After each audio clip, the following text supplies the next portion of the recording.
Just a temp. 3 months, tops. That was what they said in the break room at Oak Creek Memorial. Rachel Torres heard it the first week, the second week, every week since. The assumption lived in the way people's eyes slid past her name tag, the way surgeons didn't wait for her input during rounds, the way Dr. Sterling's residents laughed a half-second too loud when he made jokes about the contract staff. She didn't need them to see her. She needed them to need her. The fluorescent lights buzzed overhead like angry wasps trapped in plastic. Rachel wiped down the nurse's station at 0630 hours. Old habits died hard, and she still thought in military time, her movements economical, nothing wasted. No reaching twice. No backtracking. The antiseptic smell was thick enough to taste, mixing with burnt coffee from the pot someone had left on since midnight. She'd made a fresh one at 0530. Nobody had thanked her. Her phone buzzed. A text from Marcus, her 16-year-old son, got the interview with the destroyer's commanding officer next month. CO said they're looking at my application hard. Her hands went still for exactly 2 seconds. Then she typed back, "You'll make him proud." She didn't add her own name. Didn't add anything about what she'd given up to keep her son's future safe, or what it cost to watch him pursue the same uniform she'd worn for 19 years and then been ordered to erase. The locker room was empty at this hour. Rachel opened hers, number 247, third row from the top, and looked at the back corner where the black garbage bag sat, pushed as far back as it would go. Inside were combat boots. Not regulation issue anymore. These were personal, broken in, the leather creased at the ankles from 18 years of wear. The laces were tied together. She didn't open the bag. She never opened it. Just knowing it was there, knowing the boots were real and not something she'd dreamed during the 2 years after Baghdad when the nightmares came every time she closed her eyes, was enough. She closed the locker door. The click was small. Final. Her hands didn't shake anymore.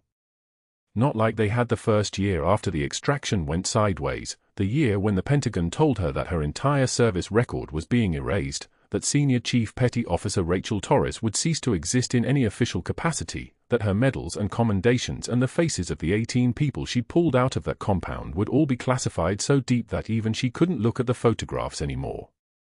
The year when they gave her $2 million in a wire transfer and told her to disappear into civilian life. Not like they had when Marcus was born and the nurses at Walter Reed kept asking her why her hands shook so badly she could barely hold him. Now her hands were steady.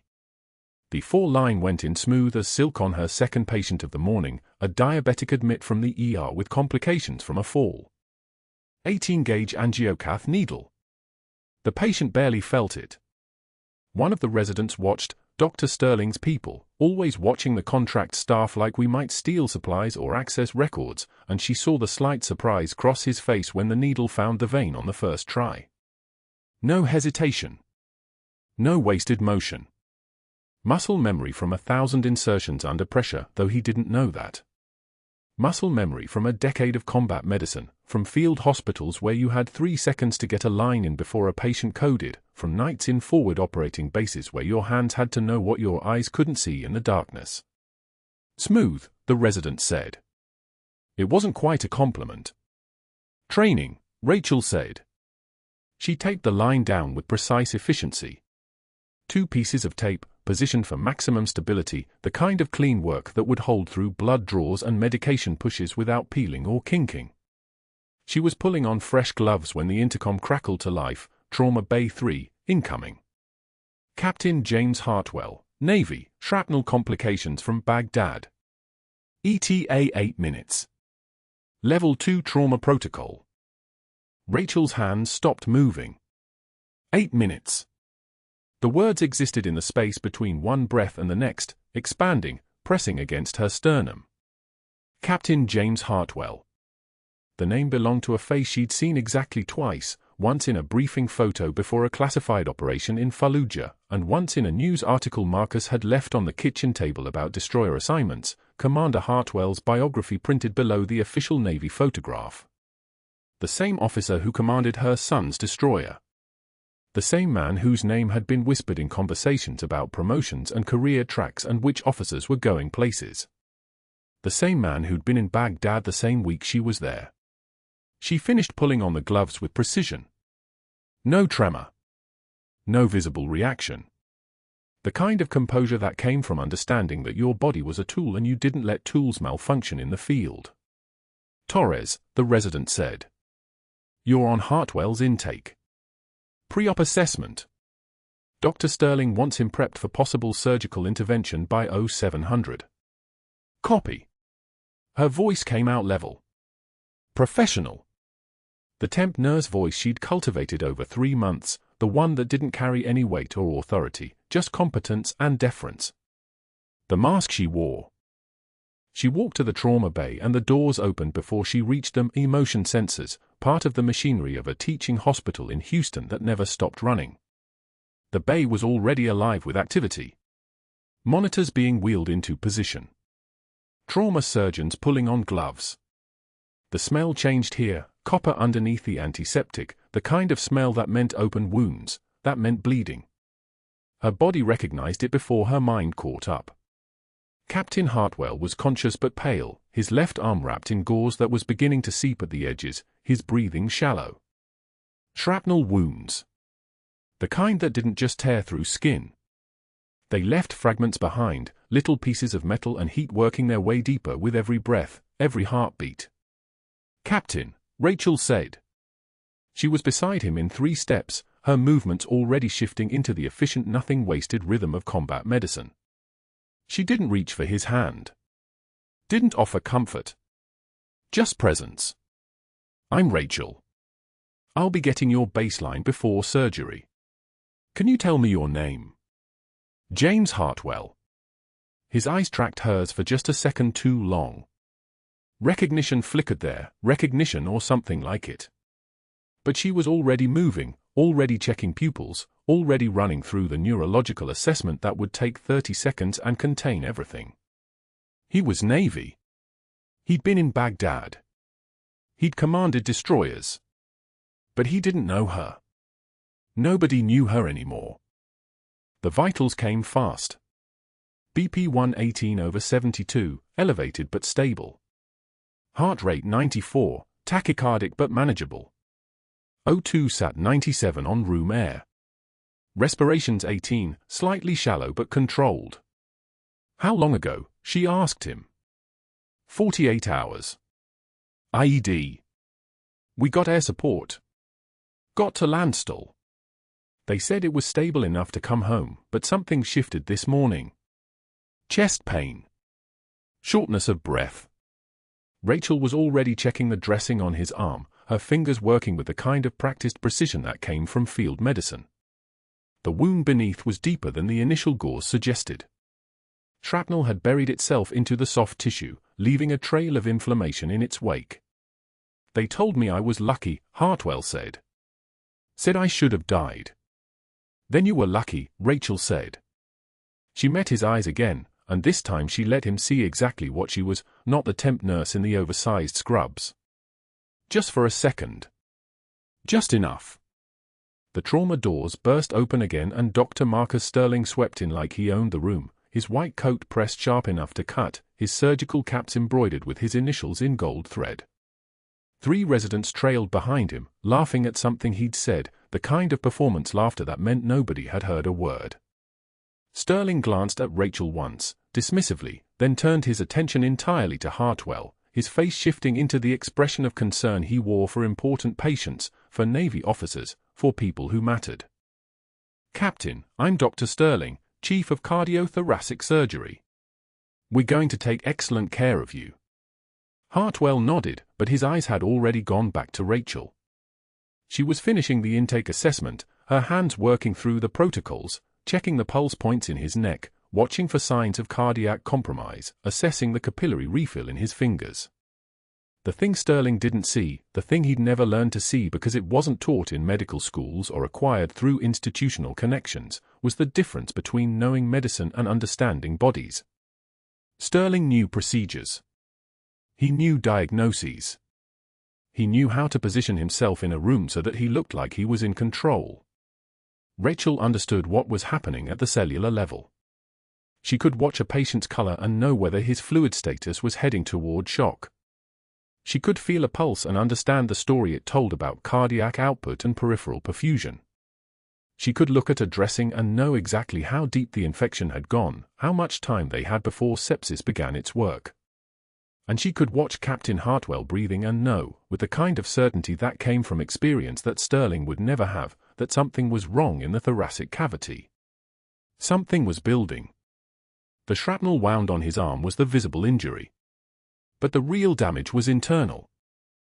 "The arm looks like it'll need debridement," Sterling said to his residents, gesturing toward Hartwell's wounded limb like it was a teaching moment, like the man attached to it couldn't hear every word.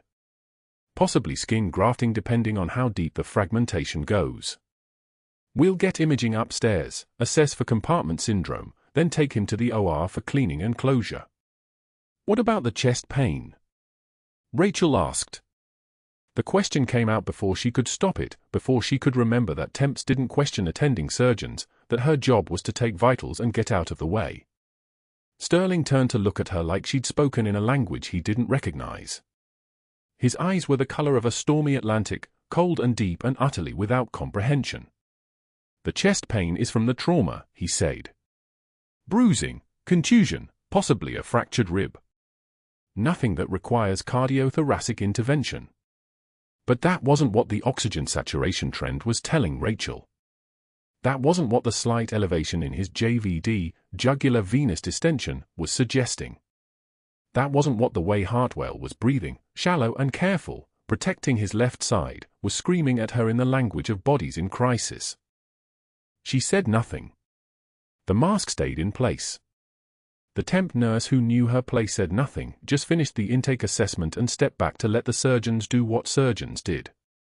Sterling swept out of the trauma bay with his residents in tow, already talking about the surgical schedule, already moving on to the next patient, the next performance. Rachel stayed for exactly 3 more seconds, watching Hartwell's chest rise and fall. "It'll be okay," he said to her. "You did good work. I could tell." She nodded. "Rest. They'll take good care of you." But what she thought, what she knew with a kind of certainty that came from 19 years of combat medicine and classified operations in places that didn't officially exist, was that Captain James Hartwell was about to teach Dr. Marcus Sterling a lesson that no medical school could teach him. The lesson was this: the quietest person in the room, the one you dismiss, the one you look through instead of at, is sometimes the only one who sees what's actually happening. The trauma bay doors closed behind her with a soft hiss of pneumatic pressure. And that was when the real nightmare began. The staff lounge at Oak Creek Memorial smelled like burnt coffee and institutional dread. Rachel pushed through the double doors with her lunch tray, the fluorescent lights casting everything in a sickly white that made the mac and cheese look like it had already been digested once. That's when she heard Sterling's voice cut through the afternoon lull like a scalpel through silk. "I give the temp 1 week before she quits. Any takers?" Dr. Marcus Sterling sat in the corner, surrounded by 3 surgeons who owed him favors, or something worse. His voice carried the easy cruelty of someone who'd never faced real consequences. 1 week is generous, honestly. She'll crack by Thursday." One of the board-friendly surgeons laughed. "Bold wager. What's your angle?" "She's competent," Sterling said, and Rachel felt the words like a weight settling on her shoulders. "Too competent. That's the problem. Competence in a temp is threatening. It makes people ask questions about hierarchy." He was leaning back in his chair, legs stretched out like he owned the room. Because in his world, he did. A Vanderbilt degree and 3 golf buddies on the hospital board meant Sterling could say whatever he wanted and watch it evaporate into the recycled air of the break room. When people see someone outwork their superiors, they start wondering if the superiors are actually superior. Bad for morale. Bad for the ecosystem. Rachel reached for a coffee mug. Her hand was steady. She'd learned steadiness in places where trembling got you killed, but Sterling didn't know that. He couldn't know that. "What do you think, sweetheart?" Sterling's voice rose, aimed directly at her now. Think you'll last the week? The room went quiet in that specific way rooms go quiet when predators stop hunting and look directly at prey. Rachel turned. She met his eyes, pale blue, the color of shallow water with nothing underneath, and took one measured breath through her nose. When she spoke, her voice came out like a subsonic frequency, low enough to vibrate bone. I've lasted through worse than you, Doctor. The room temperature dropped 10 degrees. Sterling's smile didn't reach his eyes. It was the smile of someone unused to being talked back to, someone whose authority had never been questioned in the presence of witnesses. He stood slowly, deliberately, his chair scraping against the linoleum with a sound like fingernails on a chalkboard. Then we have a week to see if you're right. He walked past her, his shoulder brushing hers deliberately, hard enough to register as something more than accidental but not enough to justify calling it what it was. Microaggression. Institutional violence. The kind of thing that happened in plain sight because power made it invisible. Rachel didn't flinch. She poured her coffee and stood there until the cup was full, until Sterling had left the room, until the other surgeons had returned to their conversations about golf scores and investment portfolios. Then she sat alone at a table by the window, watching the parking garage through rain-streaked glass, and drank her coffee like nothing had happened. 2 days later, she wasn't so lucky. The cafeteria at lunch was crowded, that particular chaos of 12 different shift rotations colliding over food that tasted like it had been designed in a lab to be inoffensive. Rachel carried her tray toward the nursing section of tables, her lunch carefully balanced, tuna sandwich, apple slices, water bottle, and a cup of applesauce she'd been looking forward to all morning. Small pleasures. That's what got you through shifts where you watched people die in expensive rooms surrounded by machines that beeped. Sterling came from the side, moving with the casual trajectory of someone not watching. His shoulder connected with her tray at exactly the right angle. Physics. Momentum. Deliberation disguised as accident. The tray dropped. Mac and cheese splattered across the tile floor like a crime scene. The sandwich tumbled. The applesauce cup cracked, its contents spreading in concentric circles. The water bottle rolled under a table. The cafeteria did what cafeterias do, everyone tried very hard not to watch while being unable to look away. Sterling kept walking, not breaking stride. Careful, sweetheart. Wouldn't want you to hurt yourself. Rachel stood motionless for 3 seconds. She could hear the ventilator from someone's portable oxygen in the next room, a rhythmic mechanical breathing that matched nothing biological. She could smell the antiseptic floor cleaner fighting a losing battle against the spill. She could feel every eye in the cafeteria pretending not to look. She crouched. She began picking up the pieces, the pasta, the apple slices, the broken ceramic cup. Her hands moved with the automatic precision of someone who'd cleaned up worse things than food in worse places than cafeterias. Sand and blood. Concrete dust and fragments of things that had been whole that morning. The work was meditation. The work was survival. A single tear escaped down her cheek. Just one. She wiped it away before it could reach her jaw, her movement sharp and controlled, and she stood with the debris gathered in her palm. Her eyes found Sterling 20 feet away, now at the drink station. She met his gaze, held it, and spoke clearly enough for the nearest 3 tables to hear. I've picked up heavier things than your ego, Doctor. A nurse nearby, someone Rachel had helped during a difficult line placement last week, suppressed a smile. Just barely. Just enough to show that the invisible had become visible, that the predator had miscalculated, that there were witnesses who understood the mathematics of power shifting even slightly. Sterling's jaw tightened. He turned away, his shoulders stiff with something that looked a lot like rage. That evening, in her car in the parking garage, Rachel sat with her hands gripping the steering wheel at 9 and 3 o'clock, knuckles white as bone. She could still see the spill spreading across the tile. She could still feel the weight of people's gazes. She could still taste the bitterness of swallowed words, of situations where responding would cost her the job that kept her and her son alive, that kept them off the radar, that kept them safe. Her phone sat in the cup holder. On it were 100 unsent messages to her son. To Captain Hartwell. to people from her old life who no longer officially existed because she no longer officially existed. She picked up the phone. Put it down. Picked it up again. She didn't call. The next morning during rounds, Sterling made his move with the precision of someone who'd practiced microaggression into an art form. Captain Hartwell's patient chart was in Rachel's hands, already updated, already complete, her handwriting meticulous in the vital signs section. She'd filled it out at 6 in the morning before her shift started, before Sterling arrived, before the day could ambush her. Sterling walked past her in the hallway. He didn't break stride. He simply extended his hand, took the chart, and threw it at her feet with the casual violence of someone performing for an invisible audience. Pick that up, sweetheart. I need those vitals updated in 10 minutes, not whenever you feel like it. The chart splayed open. Paper scattered across the linoleum like feathers. Like surrender. Like everything the gesture was designed to suggest. The hallway held maybe 4 people.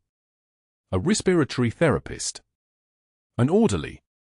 2 residents who suddenly became very interested in the bulletin board. Rachel could feel Sterling's presence behind her, could sense the satisfaction radiating off him like heat. She'd fought in places where predators that smelled confidence like this had killed men twice her size. She knew exactly what he was doing. She also knew something he didn't. She crouched slowly. Deliberately. She gathered each page with the same care she'd used in the cafeteria. And when she stood, she didn't hand the chart to him.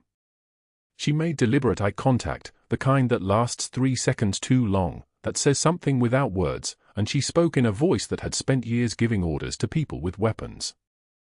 Already updated, Doctor. 40 minutes ago. Before you arrived. She placed the chart in his hands. He opened it.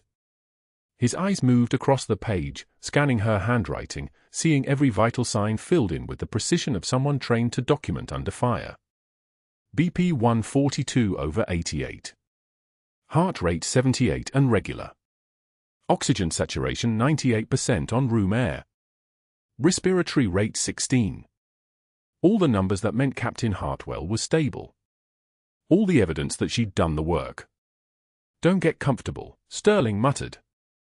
Rachel was already turning away, moving toward the next room, her spine straight as a rifle barrel. She could feel his rage following her like a shadow, but rage from men like Sterling was just noise. Rage was what happened when reality collided with their self-image. Rage was what happened when they realized that the person they'd been trying to break wasn't actually breakable. It wasn't a request. It was a command, and Rachel Torres, senior chief petty officer with a classified file and combat boots hidden in her attic, had been following commands her entire adult life. This time, though, she was following the command to survive. To get through the shift. To get home to her son. To live in a world where she didn't exist. Sterling's office was on the 4th floor, corner suite with a view of the Houston skyline that cost more than Rachel's annual salary. He closed the door and sat at his mahogany desk, real wood, not veneer, and picked up the phone. His hands were steady. His voice would be steady too. That was the point. First call, Patricia Whitmore, board member, real estate developer, someone who'd voted to approve Sterling's salary increase 3 years running. The phone rang twice. Patricia, it's Marcus Sterling. We have a liability issue with temp staff I need to discuss. His voice was smooth as anesthesia. One of our contract nurses has been operating without verifiable credentials. I need your support for immediate policy enforcement before this becomes a regulatory problem. He listened to her response, nodded though she couldn't see him. Exactly. I'm thinking tomorrow morning, review committee convenes. Thank you, Patricia. I knew I could count on you. He hung up and waited exactly 40 seconds before dialing again. Second call, David Bancroft, hospital administrator, the kind of man who cared more about insurance liability than patient outcomes. Sterling had covered for him once, a medication error that could have tanked the hospital's accreditation. Bancroft answered on the first ring, as if he'd been waiting. David, I'm requesting formal review of a temp nurse's credentials. Rachel Torres. I need you to personally verify her professional references from the past decade. Sterling's voice carried the weight of institutional concern, the tone of a man protecting the hospital's reputation.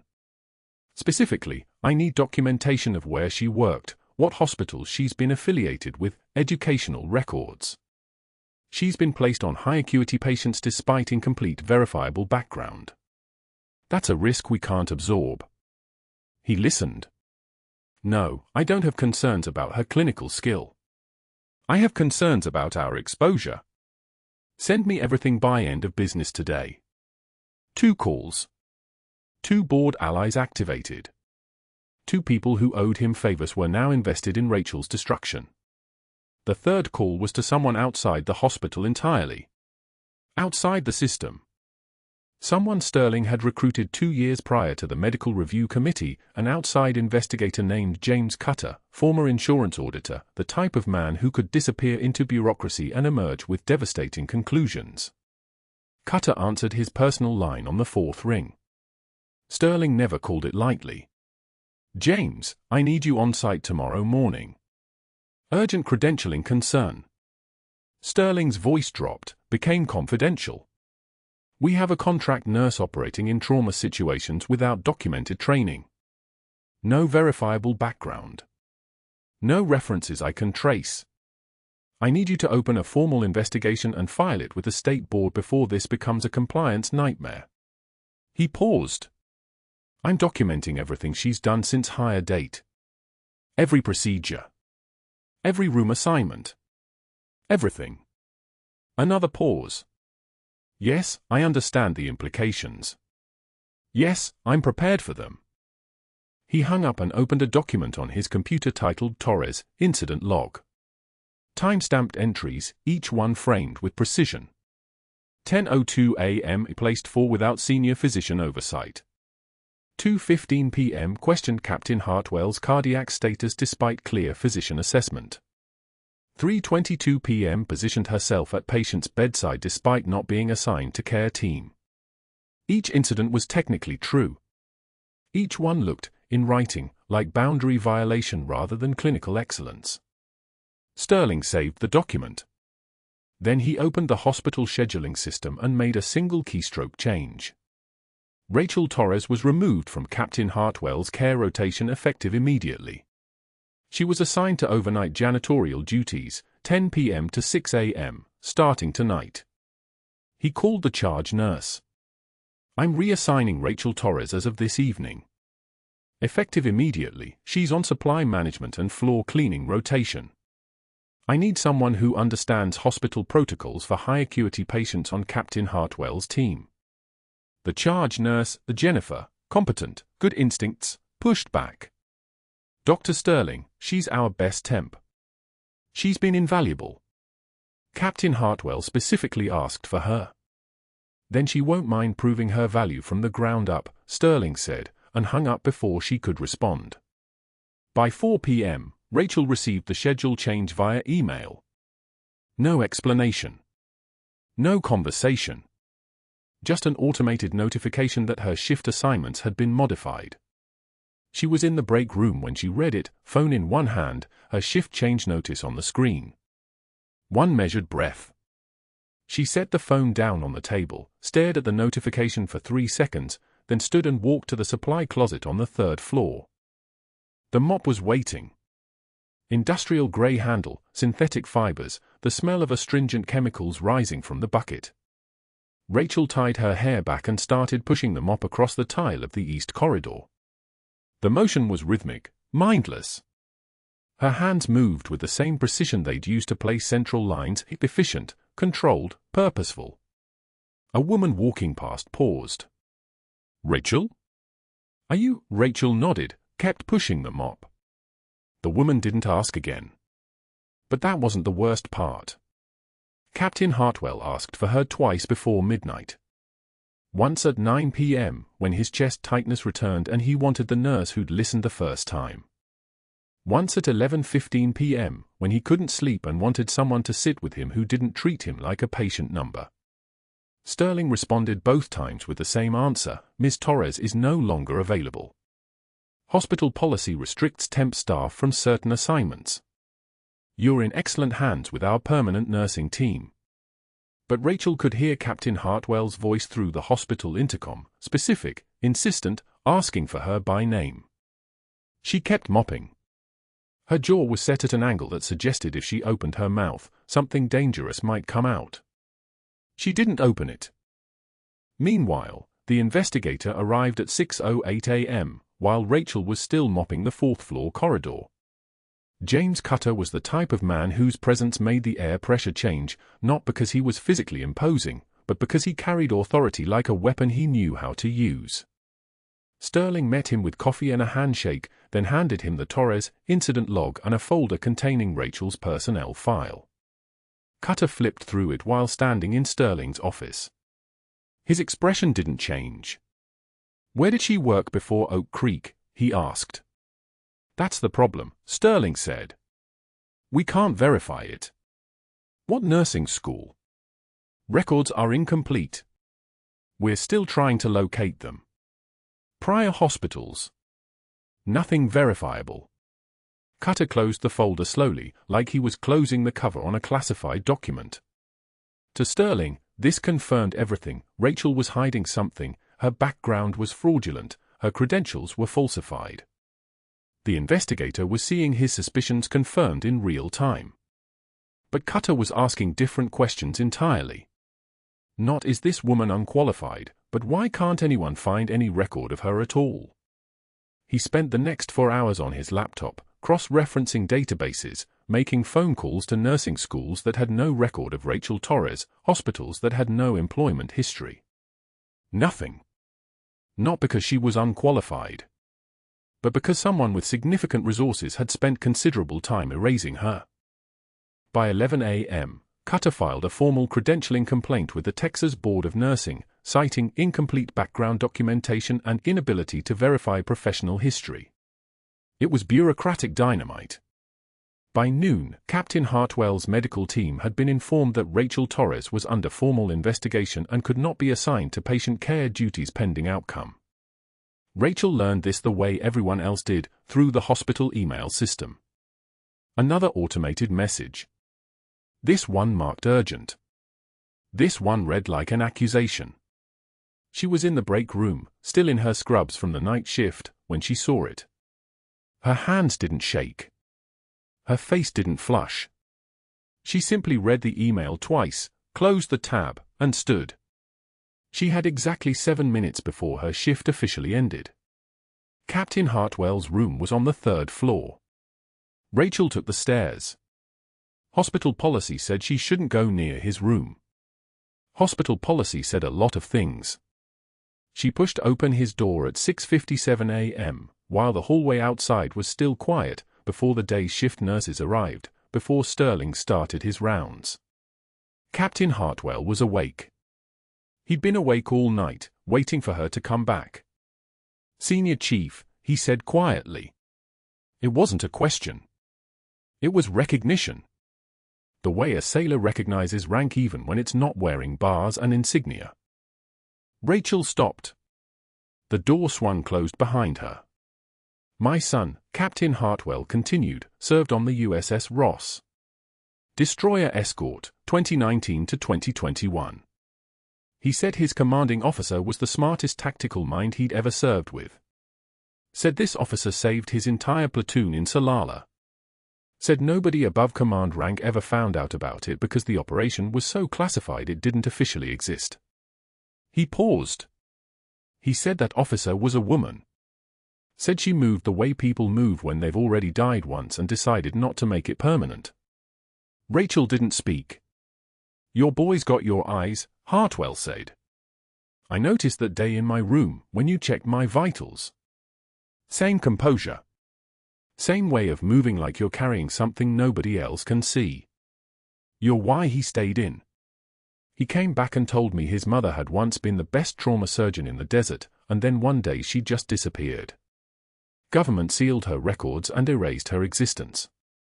He thought she was dead for 3 years." Rachel's hands were steady. Her breathing was steady. But something behind her eyes shifted, like a door opening to a room that had been locked for a very long time. He enlisted, Hartwell continued, to find out what she was really doing.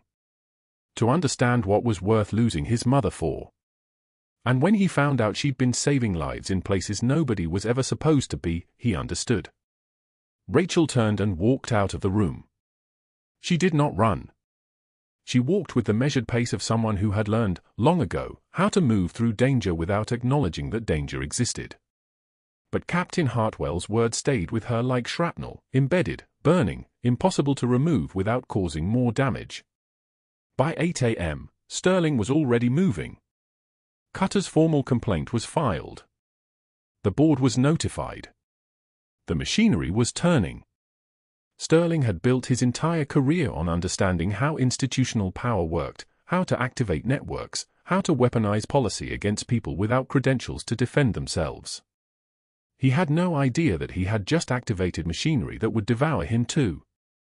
The post-op pericardial examination was scheduled for 2:15 p.m. on a Tuesday. Captain James Hartwell had been stable for 72 hours. His cardiac markers were trending down.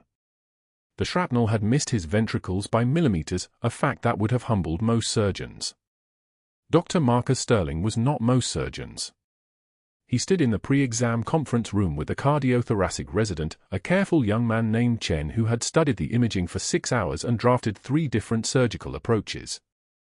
Sterling waved the resident away with one hand while reading his phone with the other. "I'll handle the pericardial assessment myself," Sterling said.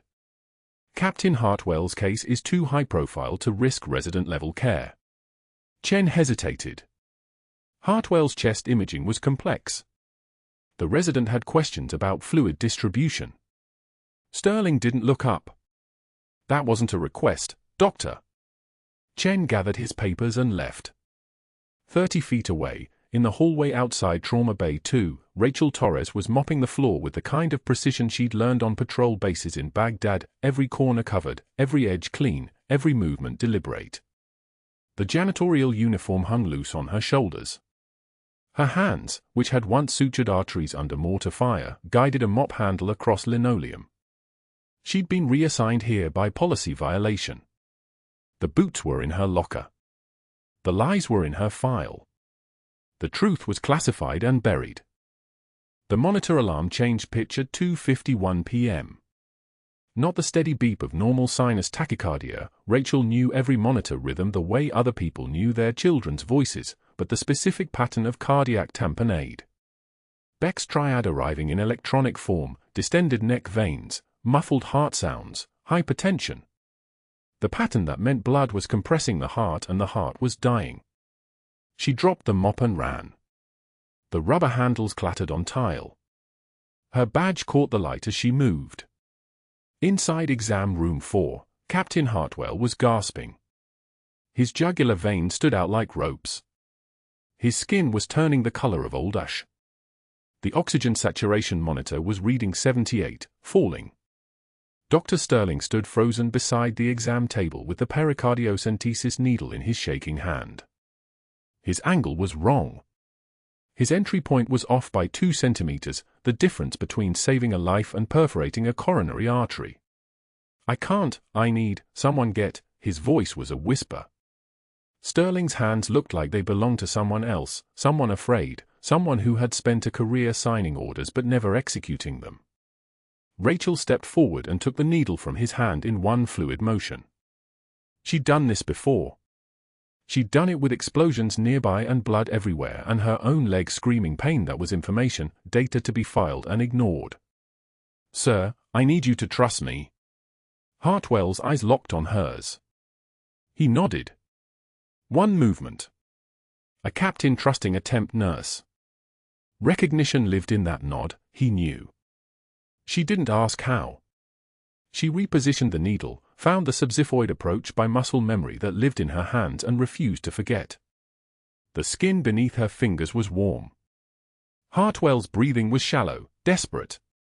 She advanced the needle with steady pressure through the pericardial membrane, felt the subtle give of the needle tip entering the sac.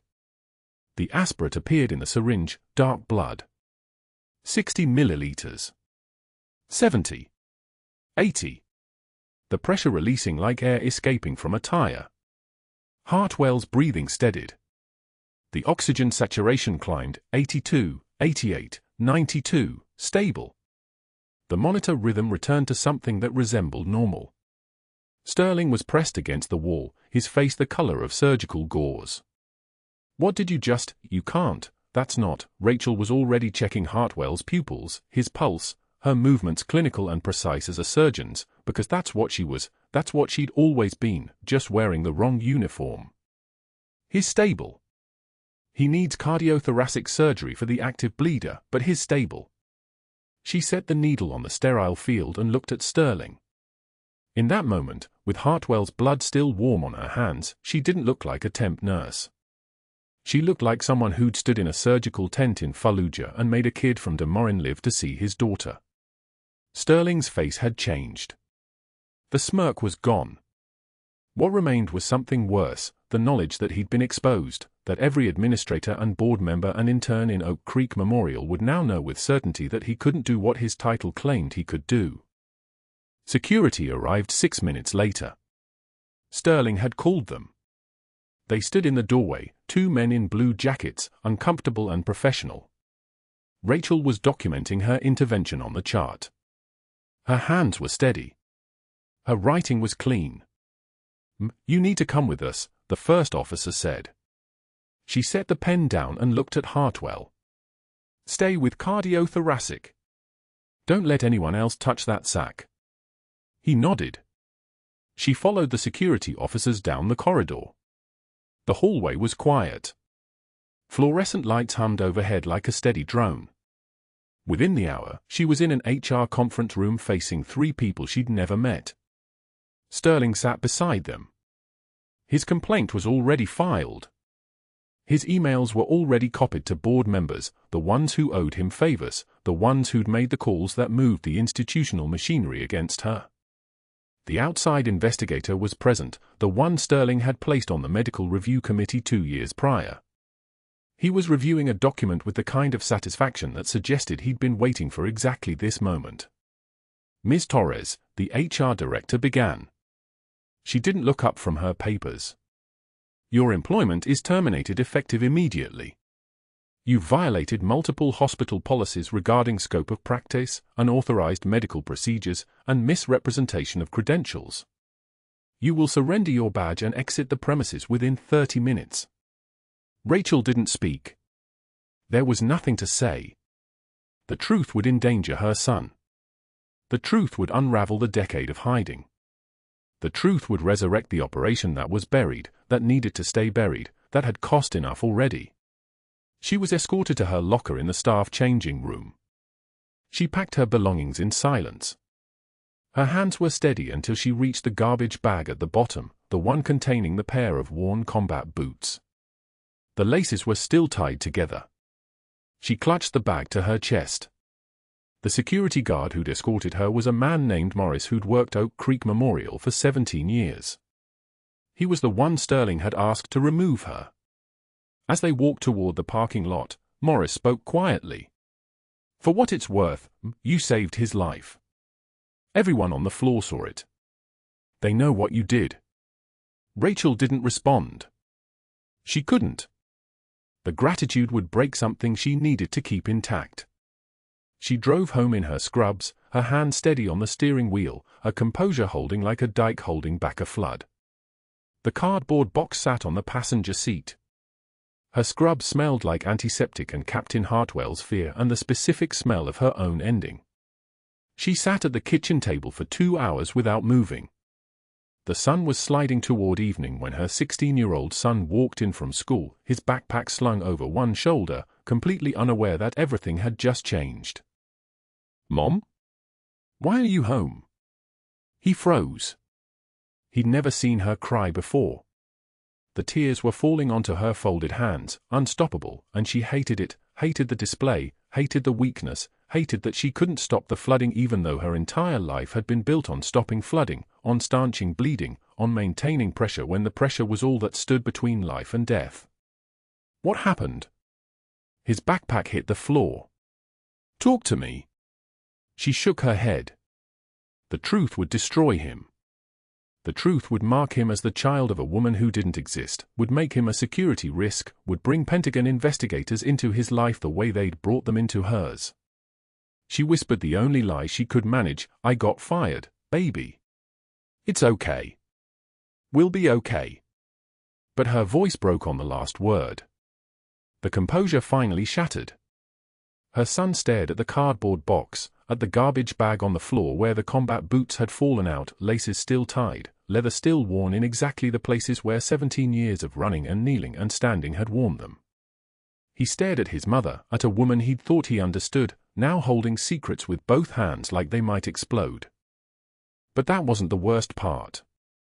The worst part was what was about to walk through the hospital administrator's doors the next morning, summoned by a phone call from a Navy SEAL commander who'd been quietly informed that someone had just tried to erase one of the finest warriors the country had ever produced, and the machinery that had been activated to destroy Dr. Marcus Sterling was only just beginning to turn.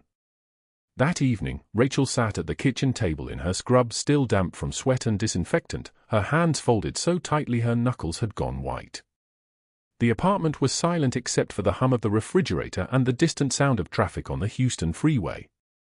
She didn't hear her son come down the stairs until he was already pulling out a chair across from her, his 16-year-old eyes moving from her face to her shaking shoulders to the cardboard box she'd brought home from the hospital. Mom.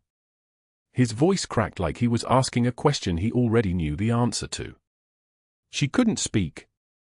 A single breath. Then another. The rain outside had started an hour ago, drumming against the kitchen window like something trying to get in. Mom, why are you home? You don't work until tomorrow night. Rachel's jaw clenched. She opened her mouth and closed it again. How do you tell your child that you saved a man's life and got fired for it? How do you explain that the truth of who you are could get them both disappeared? The government didn't erase people from records because they wanted them talking at dinner tables. I can't, she said finally, and her voice was so small it didn't sound like hers. Not yet. Not until I understand what happened. Her son leaned forward. Did someone hurt you? No. The lie came automatically. I just need some time. But that was the last night Rachel Torres slept in her old skin. That was the last night she let the weight of erasure keep her silent. The next morning, her son walked into the administrator's conference room at Oak Creek Memorial carrying a pair of worn combat boots with sand still embedded in the creases, boots that had walked through Kandahar and Fallujah and a dozen places that didn't exist on any official map. Behind him, he carried a shadow box he'd found hidden in the attic of their apartment, a frame that held medals and ribbons in colors most people never saw in person, colors that meant survival against odds that should have broken her. Dr. Sterling sat at the conference table beside 3 board members, all of them in press suits, all of them looking at the cardboard box of Rachel's belongings with the satisfied expression of men who'd just solved a problem. The administrator stood near the window. A man in dress navy blues with captain's insignia sat to the right. And behind him, standing with his arms crossed, was a SEAL commander Rachel had last seen in Baghdad, alive only because of her hands and her training and her refusal to let him bleed out on a concrete floor. Her son's voice was clear and steady when he spoke. My mom is Senior Chief Petty Officer Rachel Torres, and they need to see these. The silence that followed wasn't the kind that built slowly. It was instantaneous. Complete. The kind of silence that happens when the world shifts on its axis and everyone in the room realizes they've been standing on the wrong side of a line they didn't see coming. The SEAL commander stood. His name was Mitchell, and Rachel had held his intestines together with her hands while bullets cracked the wall behind her. He stepped forward and looked at each board member, then at Dr. Sterling, and his voice when he spoke was ice water in a stone room. Bronze Star with Valor. He paused, let it settle. The room didn't move. Purple Heart. Another beat. Rachel could see Sterling's face draining, color bleeding away like someone had pulled a plug. Navy Cross. Mitchell's voice grew harder, each word landing like a hammer. For actions in Baghdad, 2009. 18 lives. All of them came home because of her. Dr. Sterling stood up. His mouth opened. Nothing came out. An FBI liaison stepped forward, a woman in a dark suit who moved like she'd done this before, like she delivered truth like other people delivered mail. Her voice was precise, bureaucratic, final. Senior Chief Torres was part of a classified JSOC medical unit specializing in trauma extraction. Her records were scrubbed as part of her assignment completion. The erasure was official. Necessary. And it was also, she looked directly at Sterling, not your call to exploit. The administrator opened his mouth. The FBI liaison continued before he could speak. Dr. Sterling, you terminated a senior chief petty officer for allegedly lacking verifiable credentials. Those credentials exist. They're classified. And they're being UN sealed as of right now. She set a folder on the table. Stamps bled through, classified. Eyes only. National security. Sterling tried to speak again. I was following protocol. You were following your ego, Mitchell said. Captain Hartwell is asking for a full report on why his care team was altered without medical justification. He's requesting commendation for Senior Chief Torres. And he's requesting your file be reviewed for the past 5 years. The administrator stood. His voice, when he spoke, carried the weight of institutional power finally turning against someone it had protected for too long. Dr. Sterling, effective immediately, you're on administrative leave pending a full credentialing review. Sterling's face went crimson. You can't do this. I built this department. I brought in $6 million in grants. You nearly killed a captain in the United States Navy because you couldn't perform a procedure that a nurse executed with combat zone precision, the administrator said. His voice was ice. Clear your office. And then the security guard appeared. The same man who'd handed Rachel that cardboard box yesterday, who'd watched her walk out with her head down. He walked to Dr. Sterling and set down an identical container, also cardboard, also empty. His voice was quiet, carrying satisfaction like a weapon. Dr. Sterling, I believe you know the way out. The board members were already leaving, phones suddenly urgent, previous commitments suddenly pressing. The outside investigator closed his laptop without making eye contact. One board member muttered something about a misunderstanding, about never being fully consulted on the termination decision. They filed out like water draining from a sink, and within 7 minutes the conference room had emptied of everyone except the admiral, the SEAL commander, the FBI liaison, and Rachel's son standing in the center holding those combat boots like a flag. That afternoon, Rachel was reinstated with back pay, with a formal apology, with an offer to join the staff permanently. She sat in the HR office with her hands finally steady, her son beside her, his hand on hers, and she let herself cry for the first time in front of him without shame. Why didn't you ever tell me? He asked. Rachel wiped her eyes. Because the people I saved, their families got to know they came home. I got to disappear. That was the deal. That was what I signed up for. But you don't have to anymore, he said. She looked at her son, at the teenager who'd walked into a room and turned the entire world on its head just by telling the truth about his mother, and she realized he was right. She didn't have to anymore. 6 months later, Rachel Torres worked openly under her real name in the VA's trauma unit in Houston. Her office had a window that looked out over the city where she'd started as a ghost, invisible, erased.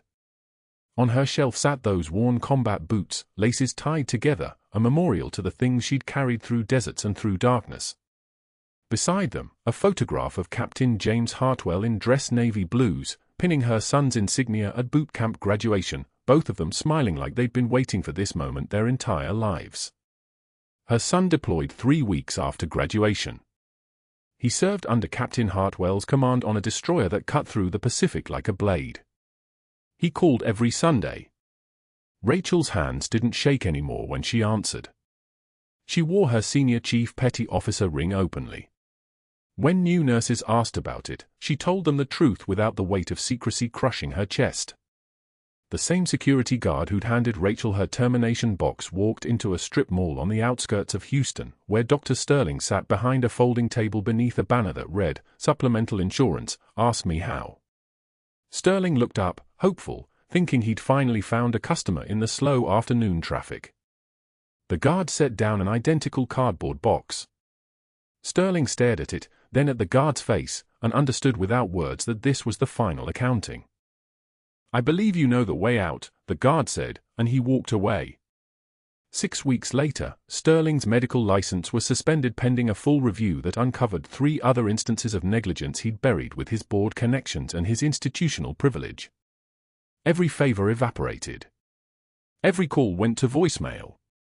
The network that had protected him for so long simply decided he wasn't worth the investment anymore.